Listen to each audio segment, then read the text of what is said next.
నమస్కారం. ఈరోజు 75వ భారత రాజ్యాంగ దినోత్సవ సందర్భంగా ఈరోజు ఇక్కడ ఈ కార్యక్రమం జరుపుకుంటున్నాము. మనకి రాజ్యాంగం వచ్చి 1949లో నవంబర్ 26లో రాజ్యాంగం సభల్లో చట్టసభల్లో ఇది ఆమోదం పొందింది. అదేవిధంగా 1950 జనవరి 26వ తారీఖున అమల్లోకి రావడం జరిగింది. ఆ విధంగా మనకి ఎంతో స్వాతంత్రం రావడం, రాజ్యాంగంలో మన హక్కుల కోసం మనం పోరాడడం అనేది మనకు జరుగుతూ ఉంది.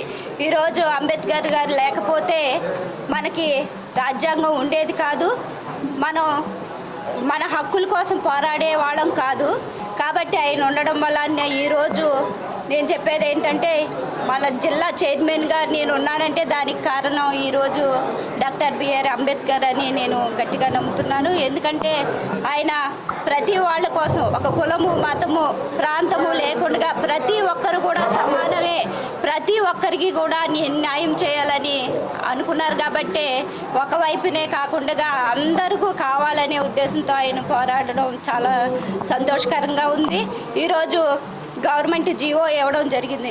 ఎందుకంటే ఆయన చేసిన సేవలు, ఎన్నో పనులు ఆయన గుర్తించుకుంటూ ఇప్పుడు మనకే కాకుండా రాబోయే తరాల వారికి కూడా అది స్ఫూర్తిగా ఉండాలనే ఉద్దేశంతోనూ ప్రతి స్కూల్లో, ఆఫీసులో కూడా ఈ రోజు నుంచి కూడా 75వ భారత రాజ్యాంగ దినోత్సవం జరపాలని సంవత్సరం పాటు కూడా మనం జరుపుకోవచ్చని కూడా జీవో ఇచ్చింది.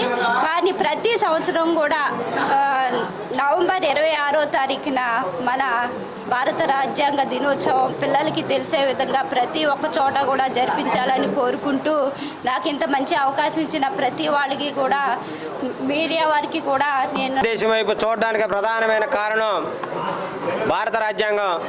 ఆ భారత రాజ్యాంగాన్ని రచించినటువంటి గొప్ప జ్ఞాని, మహామేధావి, ప్రపంచ మేధావి డాక్టర్ బిఆర్ అంబేద్కర్ గారు రచించిన రాజ్యాంగానికి 75 సంవత్సరాలు పూర్తవుతుంది నేటికి.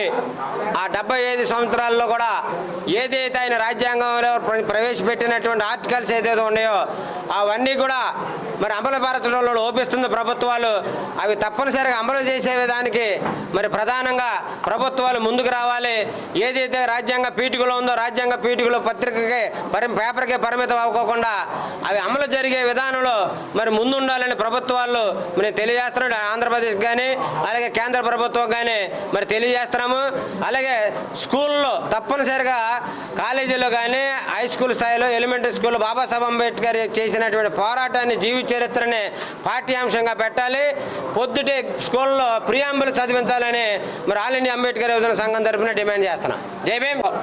రాజ్యాంగ దినోత్సవ శుభాకాంక్షలు అందరికీ. రాజ్యాంగ ధర్మ పరిషత్తు, అదేవిధంగా ఆల్ ఇండియా అంబేద్కర్ యువజన సంఘం ఈ రోజున ముందుగా అంబేద్కర్ గారి విగ్రహానికి పూలమాలంకరణ చేసి బైక్ ర్యాలీ ద్వారా ఇక్కడికి వచ్చి మరి ఇక్కడ వచ్చినటువంటి సభికులందరికీ భారత రాజ్యాంగం యొక్క ముఖ్య ఉద్దేశాన్ని చెప్పడం జరిగింది. అదేవిధంగా భారత రాజ్యాంగం యొక్క పీఠికని అందరి చేత ప్రతిజ్ఞ చేయించడం జరిగింది. ఎందుకంటే కేంద్ర రాష్ట్ర ప్రభుత్వాలు భారత రాజ్యాంగాన్ని అనుసరించి పరిపాలన చేయాలనేటువంటిది.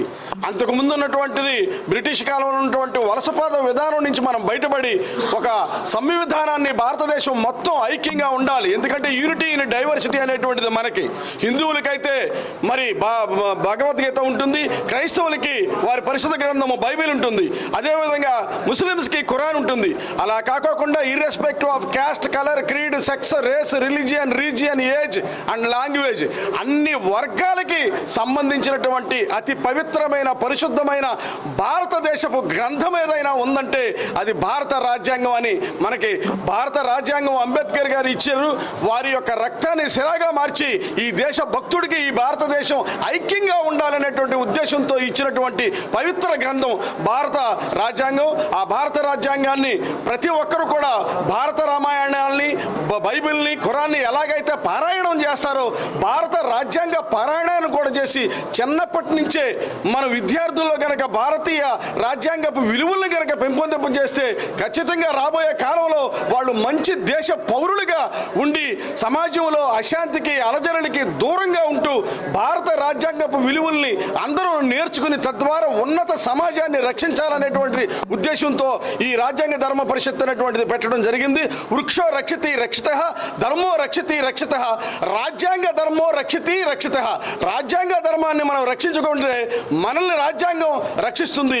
కాబట్టి రాజ్యాంగాన్ని మనం కాపాడాలి, రాజ్యాంగపు విలువల్ని మనం అందరూ అనుసరించాలి. సో సర్వే జన సుఖినో భవంతు, రాజ్యాంగ ధర్మం సర్వజన రక్ష. ఇది తెలియజేస్తూ professor అన్నేడి Paul, Rajyanga Dharma Parishat founder and national convener. Thank you.